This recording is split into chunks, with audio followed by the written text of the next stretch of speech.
L'OTAN et la Russie ont tenté de reprendre le dialogue à Bruxelles. En effet, le torchon brûle depuis le sommet de Varsovie la semaine dernière, sommet qui a entériné le déploiement d'une force multinationale dans les pays baltes et la Pologne en réponse à la crise en Ukraine. Des efforts plus ou moins vains, l'exercice semble avoir tourné au dialogue de sourds. Les membres de l'Alliance et la Russie ont des désaccords profonds et persistants sur la crise. Mais c'était une occasion importante de clarifier nos positions respectives et d'échanger nos points de vue sur la crise en Ukraine. Vladimir Poutine a accusé l'OTAN de vouloir entraîner son pays dans une course aux armements et de rompre l'équilibre militaire en vigueur en Europe depuis la chute de l'Union soviétique. Écoutez son ambassadeur. Il n'y a aucune raison de développer de telles activités militaires de la part de l'OTAN.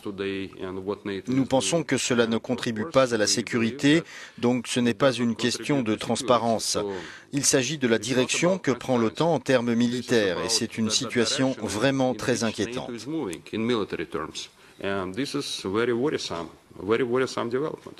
La crise en Ukraine inquiète les anciens pays du bloc soviétique ayant rejoint l'OTAN quant à leur propre intégrité territoriale.